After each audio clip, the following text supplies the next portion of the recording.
साबित हो गया ना कि पेपर लीक था। ये पेपर लीक होने का पुख्ता प्रमाण है। अब तो कोई किसी सबूत की जरूरत नहीं है। 93 क्वेश्चन का आंसर वायरल हो गया। इस परीक्षा को आयोजित करवाने का क्या मतलब रह गया? इस परीक्षा का क्या औचित्य है? पूरी परीक्षा को जो 1 अक्टूबर को हुई दोनों पालियों की परीक्षा को पहले रद्द किया जाना चाहिए। कौन आंसर तैयार करता है, कौन पेपर लीक करवाता है, उन सारे गिरोहों को, शिक्षा माफियाओं पर सख्त कानूनी कार्रवाई की जानी चाहिए। इसलिए अब इस परीक्षा को स्थगित कर देना चाहिए। 7 अक्टूबर और 15 अक्टूबर की परीक्षा को स्थगित कर दिया जाना चाहिए। जय हिंद दोस्तों, मैं दिलीप कुमार। दोस्तों, 1 अक्टूबर को 2 पालियों में आयोजित बिहार पुलिस सिपाही भर्ती परीक्षा का दोनों पालियों का पेपर लीक होने की बातें सामने आ रही है और परीक्षा से पहले ही आंसर व्हाट्सएप ग्रुप में वायरल होने की बातें सामने आ रही है। आज अखबारों में भी एक खबर छपी है कि कुछ अभ्यर्थी गिरफ्तार हुए, उनके पास से आंसर मिला और वो परीक्षा में पूछे गए प्रश्नों के ही उत्तर थे। जो कुछ प्रश्नों के उत्तर मिले वो परीक्षा में पूछे गए प्रश्नों के ही उत्तर थे। इसका मतलब क्या हुआ? ये तो साबित हो गया ना कि पेपर लीक था। ये पेपर लीक होने का पुख्ता प्रमाण है। अब तो कोई किसी सबूत की जरूरत नहीं है। कल परीक्षा के बाद से कई अभ्यर्थी हमें फोन करके भी बता रहे हैं, कई जिलों से अभ्यर्थी फोन कर रहे हैं और बता रहे हैं कि व्हाट्सएप ग्रुप में आंसर वायरल था, 92 क्वेश्चन का आंसर वायरल हो गया। तो इस परीक्षा को आयोजित करवाने का क्या मतलब रह गया? इस परीक्षा का क्या औचित्य है? जब परीक्षा से पहले ही आंसर वायरल है, 92 क्वेश्चन का आंसर वायरल है, तो फिर इस परीक्षा का कोई मतलब नहीं रह गया। जिनके पास आंसर आया होगा, जो पैसा दिए होंगे, जिनके पास आंसर आया होगा, वो सफल हो जाएंगे। जो ईमानदारी से पढ़ाई किए, जो ईमानदारी से परीक्षा दिए, उनका रिजल्ट एकदम नहीं होगा। तो इस परीक्षा का अब कोई मतलब नहीं रह गया। इसलिए इस पूरी परीक्षा को जो 1 अक्टूबर को हुई दोनों पालियों की परीक्षा को पहले रद्द किया जाना चाहिए और इस मामले की निष्पक्षता के साथ जांच होनी चाहिए कि कौन लोग हैं जो परीक्षा से पहले पेपर आउट करवा लेते हैं, पेपर लीक करवा लेते हैं। आंसर वायरल हो जाता है, कहां से आंसर आता है, कौन आंसर तैयार करता है, कौन पेपर लीक करवाता है। उन सारे गिरोहों को, शिक्षा माफियाओं पर सख्त कानूनी कार्रवाई की जानी चाहिए और निष्पक्ष जांच होनी चाहिए। और जब तक ये लोग नहीं पकड़े जाए तब तक परीक्षा आयोजित करवाने का कोई मतलब नहीं है। 7 अक्टूबर और 15 अक्टूबर को जो परीक्षा आयोजित होने वाली है आगे, तो उस परीक्षा को भी स्थगित कर देना चाहिए।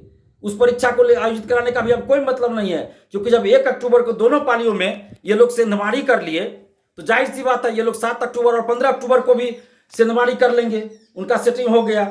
जो लोग 1 अक्टूबर को इन लोगों को क्वेश्चन उपलब्ध करा दिए, आंसर उपलब्ध करा दिए, तो वो लोग तो 7 अक्टूबर और 15 अक्टूबर को भी उपलब्ध करा लेंगे। तो इसलिए अब इस परीक्षा को स्थगित कर देना चाहिए। 7 अक्टूबर और 15 अक्टूबर की परीक्षा को स्थगित कर दिया जाना चाहिए और 1 अक्टूबर की जो परीक्षा हो चुकी है 2 पालियों में, उन दोनों पालियों की परीक्षा को रद्द कर दिया जाए और निष्पक्षता के साथ जांच किया जाए और जो भी दोषी हो, जो भी संलिप्त हो, उन सभी लोगों पे कठोर कानूनी कार्रवाई की जाए ताकि आगे जो परीक्षा हो उसमें कोई गड़बड़ी ना हो। और फिर से अगले महीना या जब CSBC तैयार हो पूरी व्यवस्था के साथ, निष्पक्षता के साथ, और BPSC ने जो व्यवस्था लागू किया उन सारी व्यवस्था को लागू करे पहले, तब परीक्षा आयोजित हो। मैंने पहले से भी कहा था, CSBC को आगाह किया था, CSBC से मांग किया था कि जो व्यवस्था BPSC के द्वारा अपनाई गई उस सारी व्यवस्था को आप लागू कीजिए ताकि पेपर लीक ना हो, आंसर वायरल ना हो, किसी तरह का गड़बड़ी ना हो। लेकिन CSBC मनमानी करती रही है और होम सेंटर दिया गया। हम लोग मांग करते रहे कि गृह जिला में सेंटर नहीं दीजिए, गृह जिला के अगल बगल जिला में सेंटर दीजिए, लेकिन फिर भी गृह जिला में सेंटर दिया गया और गृह जिला में सेंटर देने से और ज्यादा धांधली सेटिंग होती है। इसलिए हम अभी भी मांग कर रहे हैं कि आगे जो परीक्षा होने वाली है उसको स्थगित कीजिए और जो परीक्षा 1 अक्टूबर को हो चुकी है उसको रद्द कीजिए और पूरे मामले की निष्पक्षता के साथ जांच करवाइए। नीतीश कुमार जी से हम मांग कर रहे हैं, मुख्यमंत्री जी से हम मांग कर रहे हैं कि इस पूरे मामले की निष्पक्षता के साथ जांच करवाइए और क्या CSBC के अंदर के लोगों की भी कोई संलिप्तता है या नहीं, इसकी भी जांच होनी चाहिए। और जब तक ये जांच ना हो जाए तब तक परीक्षा आयोजित करवाने का कोई मतलब नहीं है। कब तक बिहार के लाखों युवाओं के साथ इस तरह अन्याय होता रहेगा? कब तक बिहार के युवाओं के सपनों को बेचा जाएगा, उनके भविष्य के साथ खिलवाड़ होगा, उनके भविष्य को बेचा जाएगा? कब तक ऐसा होता रहेगा? लाखों युवाओं के भविष्य का सवाल है।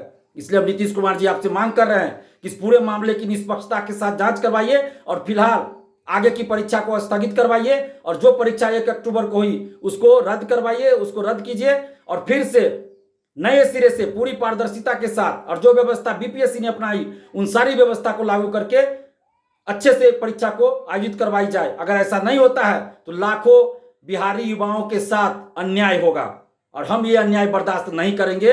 अगर हमें जरूरत पड़ी अगर अभ्यर्थी कहेंगे तो हम सड़क पे उतर के भी आंदोलन करने के लिए मजबूर हो जाएंगे। हमें आंदोलन करने का कोई शौक नहीं होता, लेकिन जब हमें मजबूर किया जाता है तब हम मजबूरन सड़क पे उतरते हैं।